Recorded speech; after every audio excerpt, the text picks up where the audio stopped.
Hi guys, आप लोग कैसे हैं। आप लोग देख रहे हैं हीसू यूट्यूब चैनल। आज हम क्लास 10th की चैप्टर 3.3 के बारे में जानेंगे।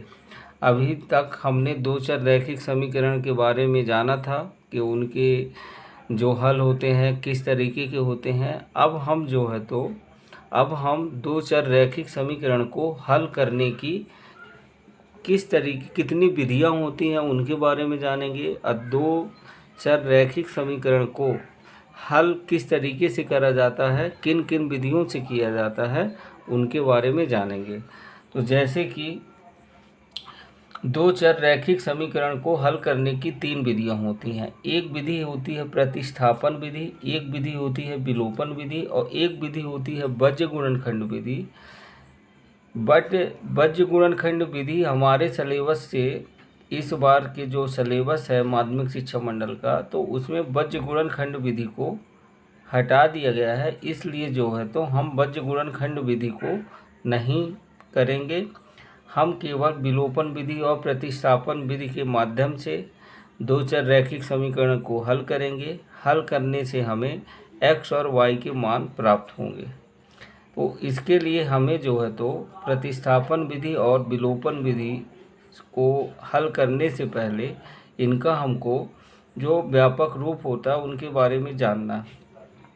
तो जब हम प्रतिस्थापन विधि से हल करने को हमें प्रश्न आएगा या कि विलोपन विधि से हल करने को प्रश्न आएगा, तो हम उसका जो व्यापक रूप है तो इस तरीके से बनाएंगे कि a1x प्लस b1y बराबर c1। अभी तक हमने ये जाना था कि a1x plus b1y plus c1 बराबर 0, लेकिन जब हम विलोपन विधि और प्रतिस्थापन विधि से सवाल हल करेंगे तो वहाँ पे हमें क्या करना है कि यदि हमारा c1 बराबर के इस साइड नहीं दिया है तो हम बराबर के इस साइड करेंगे।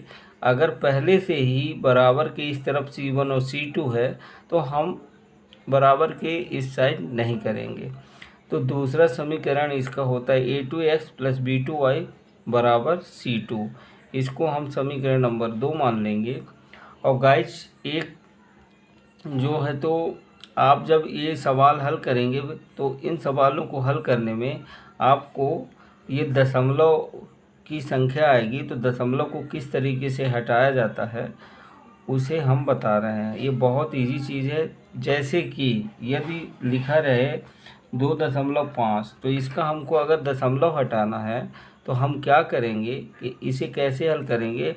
हम जैसे 2.5 है तो इसका दशमलव हटाना है तो हम दशमलव को हटा देंगे और नीचे एक के साथ जितने अंक होंगे दशमलव के बाद उतने जीरो लगाना है। तो यहाँ दशमलव के बाद एक अंक है जो कि 5 है, तो जब एक अंक है तो एक जीरो लगा देंगे। मतलब कि हम कह सकते हैं कि अब दशमलव हटने के बाद 2.5 25 हो गया और 25 के बटे में 10 हो गया। इसी तरीके से जैसे कि 2.45 है तो इसका दशमलव जब हटाएंगे तो जैसे कि 2.45 है, इसका जब हम दशमलव हटाएंगे तो बटे में अपने से एक के साथ में कितने जीरो लगाएंगे। दशमलव के बाद दो अंक है, 1 4 और 1 5, तो 1 2 दो अंक है तो एक के साथ में दो जीरो लगाएंगे। तो हम कह सकते हैं कि अब जो है तो संख्या हमारी कितनी बन गई, 245/100। इन चीज़ों की ज़रूरत होगी, तो इन चीज़ों को जो है तो हमने समझ लिया। आशा करता हूँ कि ये चीज़ आपको समझ में आ गई होगी कि दशमलव हटाने के लिए दशमलव के बाद जितने अंक होंगे, अगर एक अंक है तो बटे में एक के साथ एक जीरो लगेगा। यदि दशमलव के बाद दो अंक है तो दशमलव हटाने के बाद बटे में एक के साथ दो जीरो लगेगा। इस तरीके से जितने भी अंक होंगे उतने जीरो हम लगा देते हैं। अब जो है तो हम ये प्रतिस्थापन विधि और जो विलोपन विधि हमारे सिलेबस में है 10वीं में, तो उसके बारे में जानेंगे। तो सबसे पहले हम प्रतिस्थापन विधि के बारे में जानेंगे कि उसके सवाल किस तरीके से लगाना है।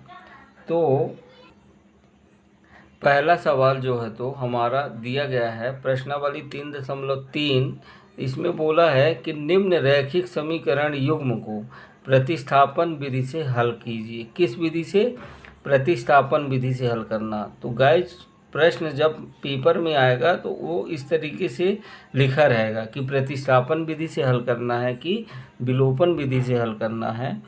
तो हम कैसे हल करेंगे इसे हम सीखेंगे। जैसे प्रश्न दिया है x + y = 4 और x - y बराबर x + y = 14 और x - y = 4 दिया है। तो जैसा कि हमने बताया कि इसका जो विलोपन और प्रतिस्थापन विधि का व्यापक समीकरण जो होगा उसमें C1 और C2 दाएं तरफ होंगे।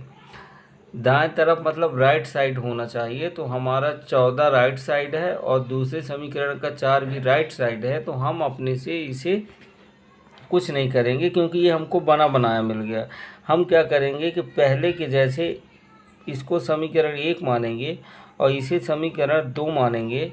अब चूंकि हमें प्रतिस्थापन विधि से हल करना है तो हम क्या करते हैं कि दो समीकरण में से एक समीकरण का चयन करते हैं। हम उस समीकरण का चयन करते हैं जो कि संख्या में छोटा हो और दिखने में आसान हो। तो हम देख रहे हैं कि पहले समीकरण में 14 है और दूसरे समीकरण में 4 है।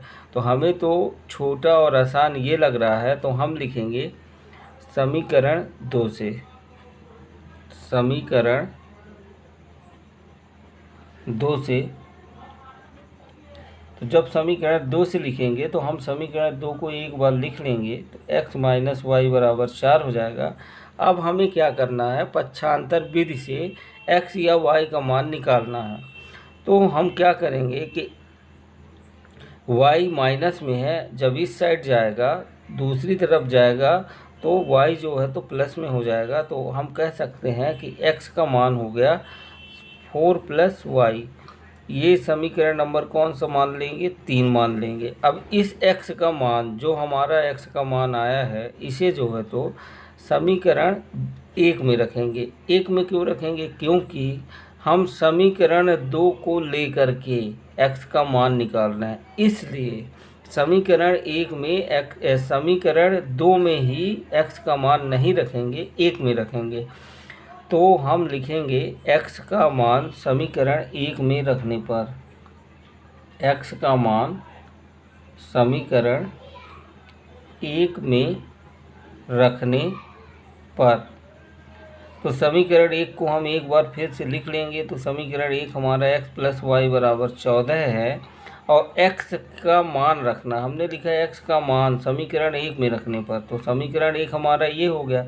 अब जहाँ x है वहाँ पे x का ये वाला मान रख देंगे। तो x का मान कितना है, 4 + y। तो x की जगह रखेंगे 4 + y, कोष्टक लगा देंगे, ये x का मान हो गया और प्लस y लिखा था y को लिख लेंगे, बराबर में 14 है तो 14 लिख देंगे। अब ये कोष्टक को जब हटाएंगे तो हमारा हो जाएगा 4 + y = 14। अब ये एक y और एक y आपस में जब जुड़ेंगे तो हो जाएगा 2y। तो 2y और बराबर में 14, ये 4 प्लस का है, इस साइड जाएगा तो माइनस का 4 हो जाएगा और 14 में 4 घटेगा माइनस हो जाएगा तो 10 बचेगा। 2y का मान हो जाएगा 10। अब y का मान कितना हो जाएगा 10। 2y आपस में गुणा में है तो जब 2 इधर जाएगा तो बटे में हो जाएगा पक्षांतर विधि से। तो 2 × 1 = 2, 2 × 5 = 10। इस तरीके से y का मान हमारा आ गया 5। बटे का जो 1 बचा है उसे हम नहीं लिखेंगे। तो हम कह सकते हैं कि y का मान आ गया हमारा 5 आ गया। अब क्या करेंगे कि अभी तो हमारा y का मान आया, अभी तो हमें x का मान भी निकालना। तो जो गाइस समीकरण 3 बनाए हैं, समीकरण 3 में y का मान रख देंगे। तो हम लिखेंगे समीकरण 3 में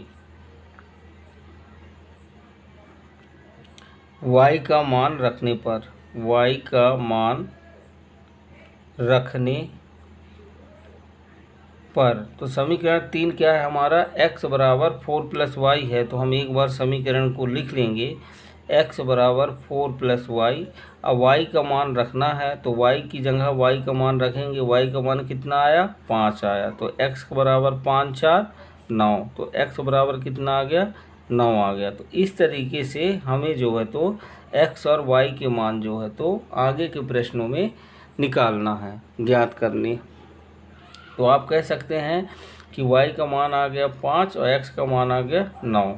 तो लास्ट में जो है तो हम एक साथ बता देंगे कि x बराबर 9 और y बराबर 5। ये जो है तो हमारे मान आ गए और यही हमें जो है तो निकालना था। ये हमारा क्या हो गया, आंसर हो गया। अब इसी तरीके से जो है तो बिल्कुल इसी तरीके से इसी विधि का और यही तरीका यूज करके अगला प्रश्न देखेंगे। प्रश्न क्रमांक दूसरा, इसमें जो है तो दिया है s माइनस एक्स, तो y की जगह s और t कर दिया है। तो इससे हमें जो है तो घबराना नहीं है। तो s माइनस टी बराबर 3 लिखा है और s बटे 3 प्लस t बटे 2 बराबर 6 लिखा है। तो हम जब देख रहे हैं तो हमें ये पता चल रहा कि पहला जो है तो पहला समीकरण तो ठीक दिया है, तो इसे हमने मान लिया समीकरण 1। लेकिन ये जो दूसरा दिया है इसे हम जो है तो इसे हम हल करके इसको जो है तो सरल बना लेंगे। कैसे करेंगे, ये जो बटे में 3 और 2 है इसका हम लेंगे एलसीएम। एलसीएम का मतलब लघुत्तम लेंगे, तो 3 और 2 का लघुत्तम लेंगे।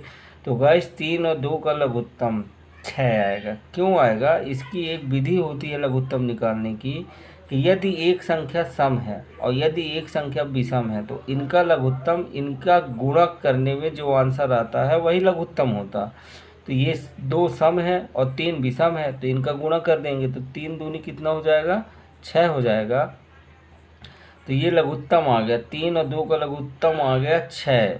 अब क्या करेंगे, अब हमें ऊपर कितना आएगा इसको कैसे पता करेंगे। तो गाइस इसके लिए एक शार्ट ट्रिक है, s के सामने 2 लिखा है तो 2 से s का गुणा करा देंगे तो हमारा हो जाएगा 2s, प्लस लगा है तो प्लस लगाएंगे। t के सामने 3 लिखा है तो 3 से t का गुणा करा देंगे तो ये हो जाएगा 3t, बराबर में 6 लिखा था 6 लिख देंगे।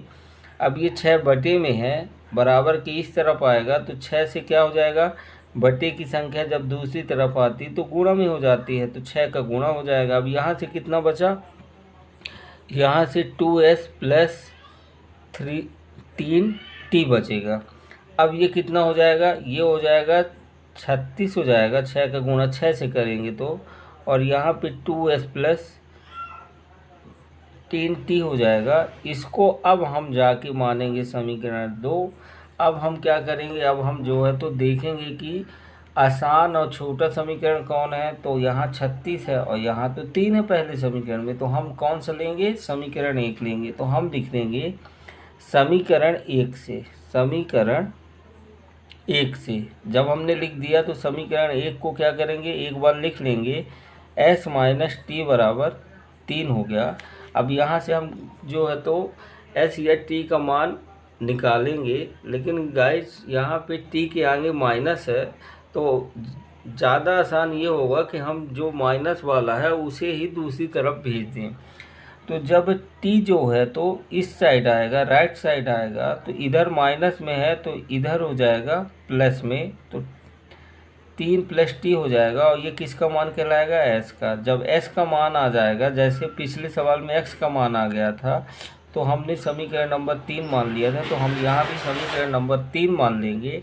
अब हम जो है तो s का मान रखेंगे, किस समीकरण में रखेंगे, s का मान समीकरण 2 में रखेंगे। क्यों रखेंगे, क्योंकि गाइस समीकरण 1 से इसी चीज़ को ध्यान देना, जिससे आप मान निकालेंगे उसी में नहीं रखना।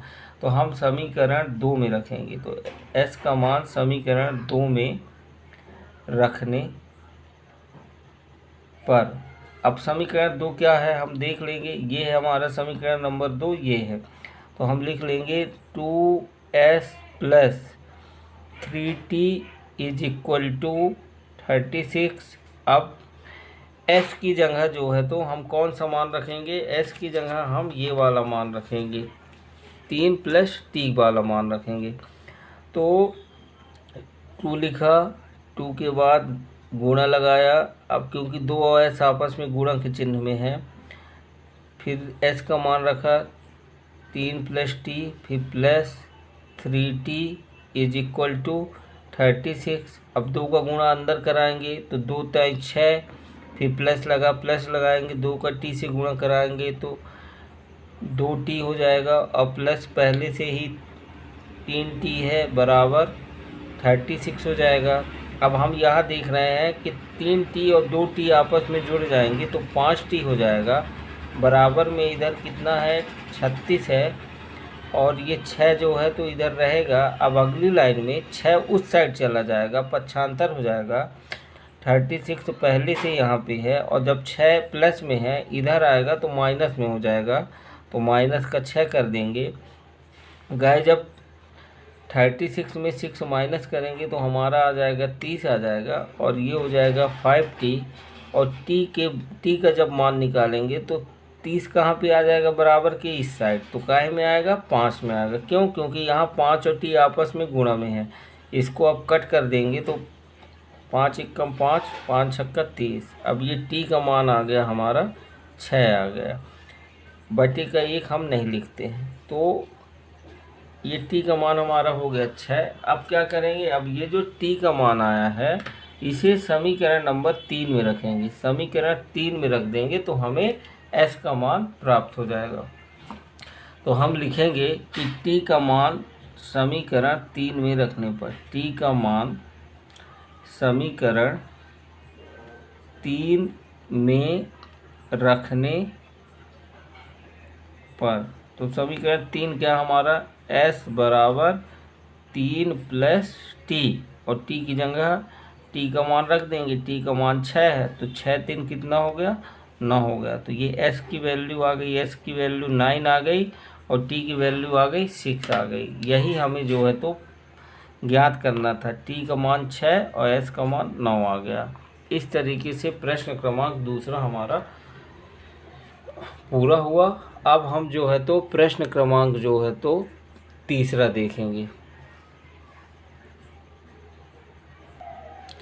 गाइस, प्रश्न क्रमांक जो तीसरा है, प्रश्न क्रमांक तीसरा बहुत आसान है। किस तरीके से है हम उसे पता करेंगे।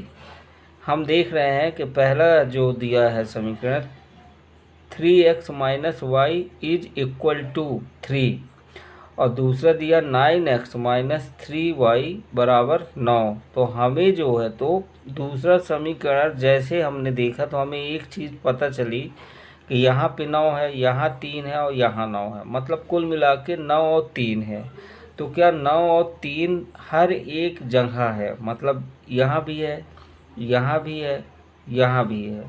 तो हम इससे कौन सी संख्या कॉमन निकालेंगे, तो आपने 2 चैप्टर सेकंड में सीखा है कॉमन निकालना। 9 और 3 में कॉमन क्या निकलेगा, 9 और 3 से कॉमन 3 निकलेगा। तो हम क्या करेंगे कि यहाँ पे जो है तो 3 का भाग दे देंगे, तो हर एक में भाग देंगे। प्रत्येक पद में कितने पद हैं, 1 2 3, तो प्रत्येक पद में 3 का भाग दे दे। या तो आप समझ ले कि 3 कॉमन कर रहे हैं तो हमारा कितना बचेगा, 3x बचेगा। क्यों बचेगा, 3 × 9, माइनस लगा माइनस, यहाँ से y बचेगा। क्यों बचेगा, 3 और 3 कट जाएगा, 1 आएगा, 1 लिखना नहीं है। और यहाँ से कितना बचेगा, 3। क्यों बचेगा, क्योंकि 3 × 9। अब इस तरीके से जो समीकरण दूसरा हमारा बहुत आसान हो गया। अब क्या हम देख रहे हैं कि यहाँ पे समीकरण 1 3x - y = 3, और समीकरण 2 भी 3x - y = 3। तो गाइस इसीलिए हमने सरल करा कि आपको एक बात समझ में आ जाए कि जब दोनों समीकरण वही है तो हमें जो है तो यहाँ पे x और y का मान निकलेगा ही नहीं। अब आप कोई भी समीकरण ले ले जो आपकी मर्जी हो। क्यों, क्योंकि इसमें दोनों समीकरण सेम है। समीकरण 1 से हमने लिखा तो समीकरण 1 से 3x - y = 3 कर दिया। अब यहाँ से किसका मान निकालेंगे, x का मान निकालेंगे। तो y जब इस साइड जाएगा इधर माइनस में, यहाँ पे प्लस में हो जाएगा, और 3 जब बराबर के उस तरफ जाएगा तो बटे में आ जाएगा। तो हम कह सकते हैं कि x का मान 3 + y / 3 आ गया। समीकरण नंबर 3 मान लेंगे। अब इस x के मान को समीकरण 2 में रखेंगे। x का मान समीकरण 2 में रखने पर, जैसे हम समीकरण 2 में रखेंगे तो समीकरण 2 हमारा क्या है, वही है 3x माइनस वाई बराबर 3। अब x की जगह रख देंगे तो 3 गुणे x का मान कितना आया है 3 प्लस वाई बटे में 3, कोष्टक में कर देंगे। अब कोष्टक में जैसे लिखेंगे तो हमें समझ में आया 3 ऊपर से 3 नीचे से कट जाएगा, माइनस वाई बराबर 3 हो गया। अब इसको जब हम आगे हल करेंगे तो कोष्टक हट जाएगा तो 3 प्लस वाई माइनस वाई बराबर 3 आ जाएगा। प्लस का वाई माइनस का वाई कट जाएगा तो 3 बराबर 3 हो जाएगा। और इसके आगे क्योंकि y तो कैंसिल हो गया, तो इस तरीके से ये जो है तो सवाल जो है तो हल हो गया। अब वैसे मेरे नज़रिए से देखा जाए ये वाला सवाल आपको पेपर में, इतना आसान सवाल पेपर में नहीं पूछेगा। तो इस तरीके से अब हम जो है तो नेक्स्ट प्रश्न देखेंगे अगला। गाइस प्रश्न क्रमांक जो चौथा है, ये जो है तो हमें जो है तो दशमलव में संख्या दी गई है, लेकिन कोई बात नहीं है, ये इस दशमलव से डरने की बात नहीं है। क्यों? क्योंकि हमारे पास तो दशमलव हटाने का तरीका है। हम क्या करेंगे कि सबसे पहले तो दशमलव हटाएंगे। दशमलव हटाने का नियम क्या है मैंने आपको बताया। जैसे 0.2x लिखा है तो इसके बटे में जब दशमलव हटेगा तो बटे में एक के साथ कितने जीरो, 1 जीरो, क्योंकि अंक देखना है। अंक मतलब 2 बस है तो 1 अंक है तो 1 जीरो। प्लस लगा है प्लस लगाएंगे। इसी तरीके से इसमें 1 अंक है तो ये दशमलव हटेगा तो कितना हो जाएगा बटे में 10, बराबर इधर 1 अंक है तो दशमलव हटेगा तो कितना हो जाएगा बटे में 10। तो हम कह सकते हैं कि हमारा समीकरण बन गया 2x बटे 10 प्लस 3y बटे 10 बराबर 13 बटे 10। अब चूंकि बराबर के इस तरफ और बराबर के इस तरफ दोनों तरफ बटे में 10 है, इस तरीके से 10 जो है तो कट जाएगा। तो कितना बचेगा गाइज 2x प्लस 3y बराबर 13। अब हम जो है तो इसे समीकरण 1 मान लेंगे। अब इसी तरीके से दूसरे वाले को हल करेंगे तो 0.4x बटे में 10 दशमलव हट गया, प्लस 0.5y बटे में 10 और 0 हट गया और बराबर 2.3 बटे में 10। 10 क्यों आ रहा बटे में, क्योंकि दशमलव के बाद 1 अंक है। अब कितना बचा, यहाँ से बचा 4x बटे 10 प्लस 5y बटे 10 बराबर 23 बटे 10। ये 10 ये 10 ये 10 कैंसिल हो गया, हमारा बचा 4x प्लस 5y बराबर 23 बचा। इसको समीकरण नंबर 2 लिख लेंगे। अब हम क्या करेंगे, एक समीकरण का चयन करेंगे जहाँ से x और y का मान निकालना हो, निकालेंगे। तो हम देख रहे हैं यहाँ 23 है और यहाँ 13 है, तो आसान छोटा कौन सा समीकरण 1 है, तो हम उसी को लेंगे। हमको गाइज ये इसलिए ऐसे कर रहे हैं, कैलकुलेशन में आसानी रहेगी। तो समीकरण 1 से हमने लिखा और समीकरण 1 क्या है 2x प्लस 3y बराबर 13 समीकरण 1 है। अब यहाँ से ये हम क्या करेंगे, हम जो है तो यहाँ से x का मान निकालेंगे। जब x का मान निकालेंगे तो ये पूरा y इस साइड आ जाएगा तो माइनस का 3y हो जाएगा। यहाँ से केवल 2x बचेगा, अगली लाइन में 2 भी चला जाएगा बटे में, तो 13 माइनस 3y बटे 2 किसका मान कहलाया, x का मान। ये होगा समीकरण नंबर 3 हो जाएगा। अब हम क्या करेंगे कि इस x के मान को किस समीकरण में रखेंगे, 2 में रखेंगे गाइस। क्यों रखेंगे, क्योंकि हमने x का मान समीकरण 1 से निकाला है, इसलिए 1 में नहीं रख सकते हैं, तो हम किस में रखेंगे 2 में। तो x का मान समीकरण 2 में रखने पर, तो समीकरण 2 हमारा क्या है, समीकरण 2 हमारा है 4x प्लस 5y बराबर 23। समीकरण 2 हमारा ये है। तो हम इसको एक बार लिख लेंगे 4x प्लस 5y बराबर 23। अब हम यहाँ पे x का मान रखेंगे तो 4 और x आपस में गुणा में है, तो x की जगह 4 के बाद गुणा का चिन्ह लगा देंगे और x की जगह x का मान रखेंगे। x का मान कितना है? x का मान जो है तो गाइस हमारा समीकरण नंबर 3 में 13 माइनस 3y/2 है। तो हम लिख देंगे 13 माइनस 3y/2 कोष्टक लगा के 2 नीचे 4 ऊपर है, तो 2 एकम 2 और 2 दूनी 4 कट गया हमारा, और प्लस का 5y बराबर 23। अब ये 2 बचा है, इस 2 का अंदर गुणा कराएंगे तो 2 का 13 से गुणा होगा, तो 13 दूनी 26 माइनस लगा है तो माइनस 2 तिहाई 6y प्लस 5y बराबर 23 हो गया। अब इसके आगे हम कैसे हल करेंगे?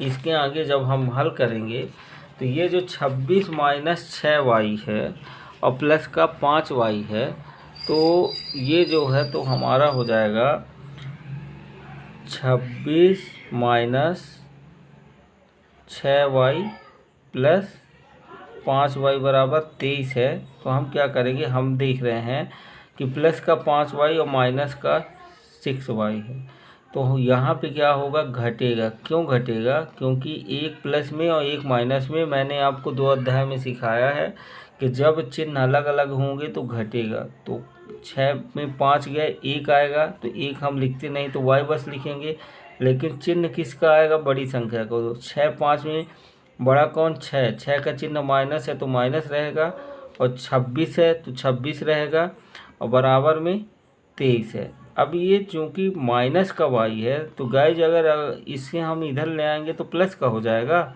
26 पहले से इधर है और छोटी संख्या इधर आएगी तो माइनस में हो जाएगी, और 26 में 23 जाएगा तो 3 आ जाएगा। तो इस तरीके से y का मान हो जाएगा 3 आ गया। अब ये y का मान जो है तो समीकरण नंबर 3 में रखेंगे, तो हम लिखेंगे कि y का मान समीकरण 3 में रखने पर, तो y का मान समीकरण 3 में रखने पर, तो गैस समीकरण 3 क्या है? समीकरण 3 में x बराबर है 13 माइनस 3y/2।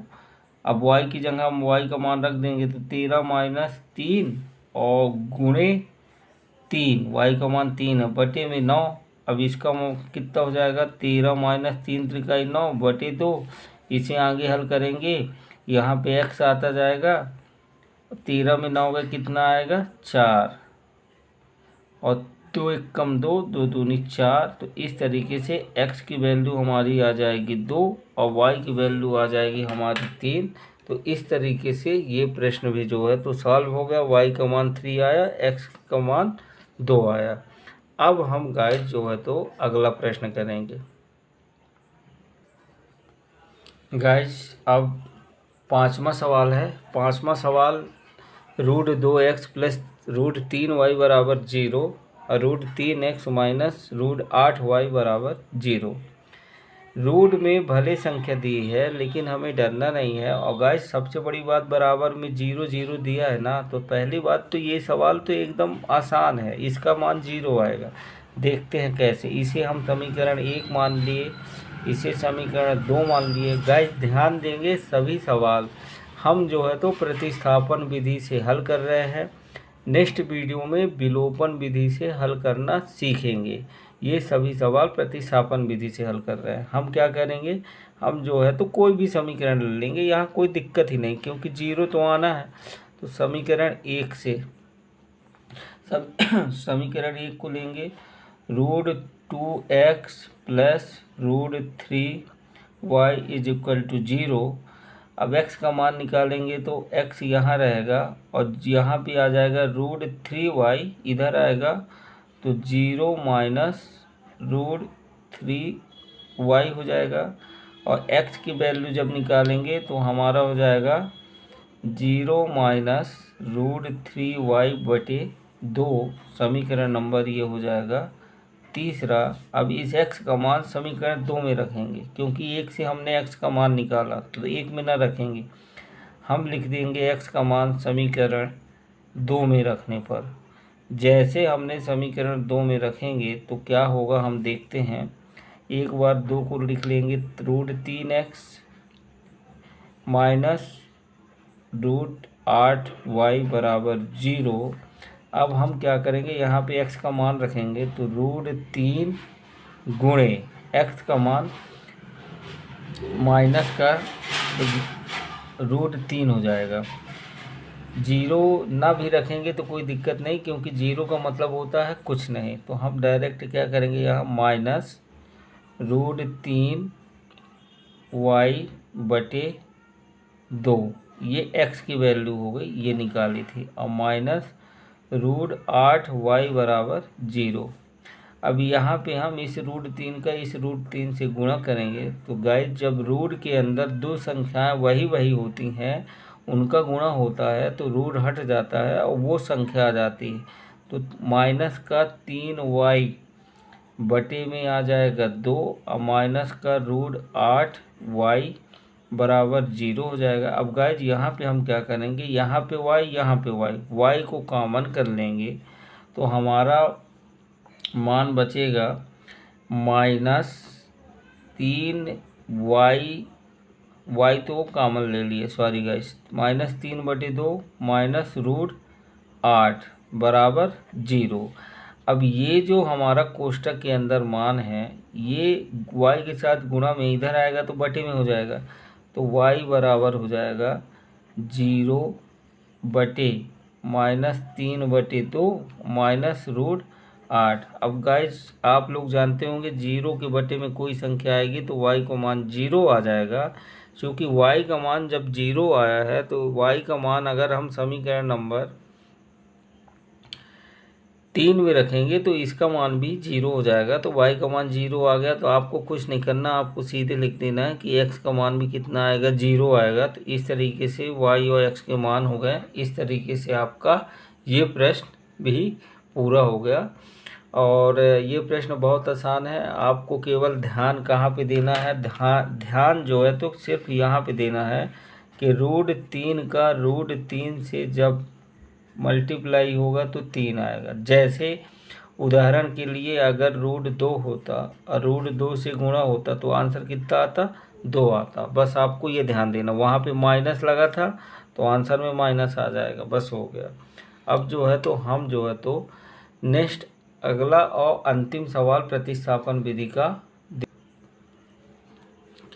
गाइज, इसे जो है तो इसमें भी बटे का है तो हमें कोई दिक्कत नहीं है, हम इसको बड़े आसानी से करेंगे। हम क्या करेंगे कि पहले इसमें जो बटे में है ना 2 और 3, इसका लघुत्तम एलसीएम तो आपको याद हो गया होगा, 3 और 2 वही आया तो 6 आएगा। तो हम क्या करेंगे, पहले इसको बनाएंगे। तो पहला कैसे बनाएंगे, पहला जो समीकरण उसको एक बार लिख लेंगे, 3x/2 माइनस 5y/3 बराबर -2। अब 2 और 3 का एलसीएम लेंगे, लघुत्तम लेंगे तो 6 आएगा। अब आपको क्या करना, 3 के सामने 3x है, गुणा करा दो, 3 त्रिकाई 9x और 2 के सामने 5y है, 2 का गुणा 5 से करा देंगे तो 2 पंचे 10y और माइनस लगा देंगे, बराबर में -2 है। और ये बटे की संख्या जब इधर आएगी तो -2 से गुणा हो जाएगा, -2 से 6 का गुणा हो जाएगा और यहाँ बचेगा 9x माइनस 10y, क्योंकि 6 दूसरी तरफ चला गया तो ये हो जाएगा -12, -2 गुणे 6 -12 और ये हो जाएगा 9x माइनस 10y। अब हम क्या करेंगे, इसे जो है तो समीकरण नंबर हम जो है तो 1 मान लेंगे, ये समीकरण 1 हो गया। अब इसी तरीके से दूसरे वाले को हल करेंगे। तो गाइज एक बार लिखेंगे, इसको फिर से लिख लेंगे, दूसरे वाले को लिखेंगे, x/3 प्लस y/2 बराबर 13/6 और गाइज एलसीएम लेंगे तो ये हो जाएगा 6, 2 का x से गुणा हो जाएगा, क्यों, क्योंकि 2 के सामने x लिखा, 2x। इसी तरीके से y के सामने 3 है तो 3y बराबर 13/6। यहाँ बराबर के इस तरफ 6 बटे में, बराबर के इस तरफ 6 बटे में तो कट जाएगा। तो हमारा समीकरण 2 बन जाएगा, 2x प्लस 3y बराबर 13 बन जाएगा। तो इसे समीकरण 2 लिख देंगे। अब जो है तो हम कौन सा समीकरण लें? तो गाइज यहाँ -12 है ना, तो आज ठीक है, अगर हम -12 से हमें हमारा माइंड डिस्टर्ब होता है तो आप क्या करते हैं, अपन ये ले लेते हैं समीकरण 2 से अब की बार लेते हैं। तो हम लेंगे समीकरण 2 से। तो 2 से हम 2 को लिख देंगे 2x + 3y = 13। यहाँ से x का मान निकालेंगे तो 2x इधर से बचेगा और 3y जो है तो इधर आएगा, माइनस में हो जाएगा। और अगली लाइन में 2 भी चला जाएगा उस तरफ, तो कहाँ जाएगा, बटे में आ जाएगा। तो x का मान 13 - 3y/2 हो गया। इसको दे देंगे समीकरण नंबर 3 दे देंगे। अब जो है तो हम क्या करेंगे, x का मान समीकरण किस में लिखेंगे? x का मान समीकरण किस समीकरण में रखेंगे? 1 में रखेंगे। क्यों? क्योंकि 2 से हम जो है तो x का मान निकालें। तो हम लिखेंगे कि समीकरण x का मान समीकरण 1 में रखने पर, और समीकरण 1 में रखने पर, तो समीकरण 1 हमारा क्या है गाइस? समीकरण 1 हमारा जो है तो समीकरण 1 हमारा ये है 9x - 10y = -12। और x का मान रखना। x का मान कितना है? तो x का मान हमारा है, तो पहले तो हम लिख लेंगे 9 × x का मान 13 - 3y/2 -10y = -12। इस तरीके से हम जो है तो इसे आगे हल करेंगे। तो ये हमारा हो जाएगा, ये बटे में 2 है, इसे हम 13 से 9 का गुणा कराएंगे तो हमारा ये आ जाएगा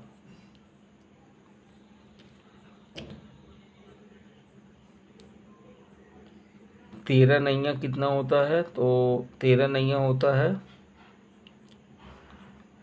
100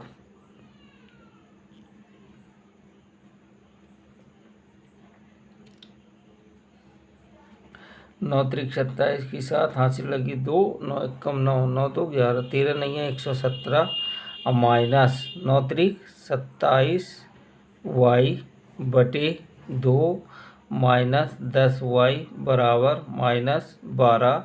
इसके बटे में कुछ नहीं है, 1 मान लेंगे, 2 और 1 कैल्शियम लेंगे तो 2 आएगा। और अब कितना बचेगा? तो कुछ नहीं करना है, इसके सामने 1 है तो गुणा कराएंगे तो वही आ जाएगा 117 - 27y, माइनस लगा, माइनस लगाएंगे, 2 के सामने 10y है तो 2 में 10 का गुणा होगा तो 10 दूनी 20y = -12। 2 बटे में है, इधर जाएगा तो गुणा में आ जाएगा, तो -12 के साथ 2 गुणा में आ गया। इधर से कितना बचा?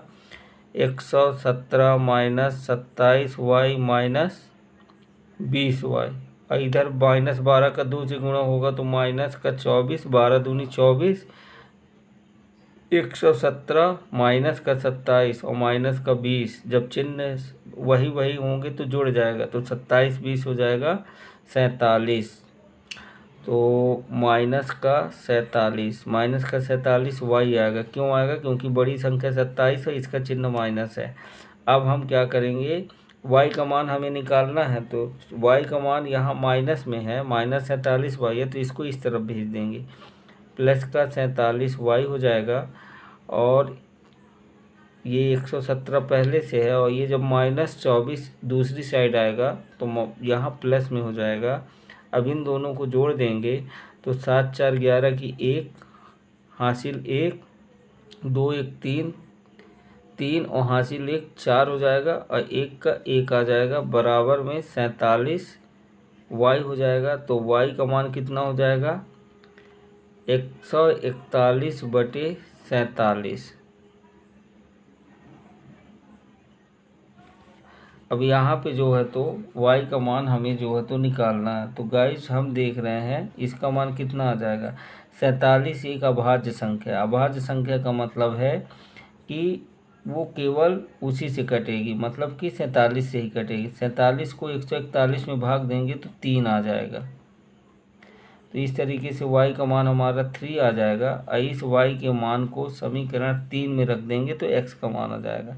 y का मान समीकरण 3 में रखने पर, तो हम गाइज हमारा समीकरण जो 3 था, वो समीकरण 3 हमारा क्या था, ये x बराबर 13 माइनस 3y/2, y का मान रख देंगे y की जगह 13 माइनस 3 गुणे y का मान 3/2, तो 13 माइनस 3 त्रिकाई 9/2, 13 में 9 गए 4/2, काट देंगे तो 2 आ जाएगा।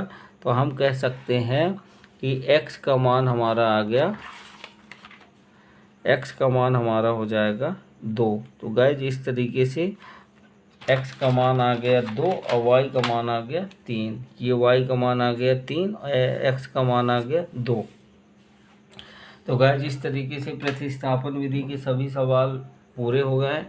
अब जो है तो हम नेक्स्ट वीडियो में विलोपन विधि के बारे में सीखेंगे। गाइज आप सभी को अगर हमारी वीडियो अच्छी लगी हो तो आप हमारे यूट्यूब चैनल को सब्सक्राइब करें और लाइक करें। Thank you.